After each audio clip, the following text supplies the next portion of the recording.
Hello, my name is Jose Bravo de Rueda. I'm from Lima, Peru, in South America. I began learning English at a very early age when I was 6, 7.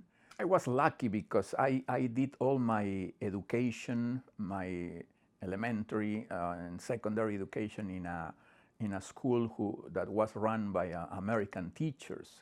And we would have many courses in English, like grammar and literature. And that I began liking learning a new language.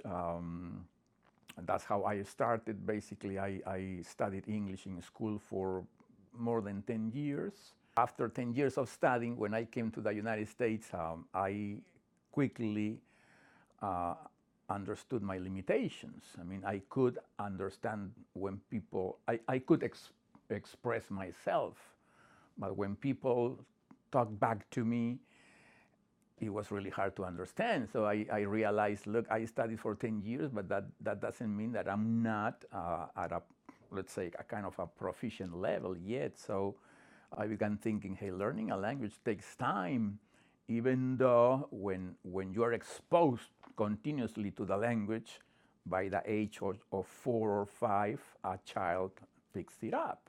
My approach was basically to treat everybody like children, because that's the age when we learn a language.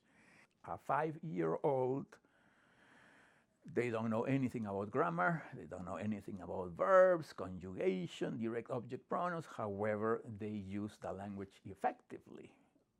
How? Because they just repeat what they hear.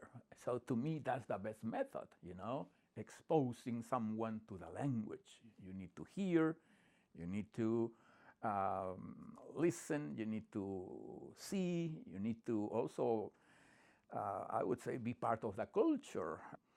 Also, personally, I disagree with online classes, especially for elementary language classes, unless they are at the same time, synchronous.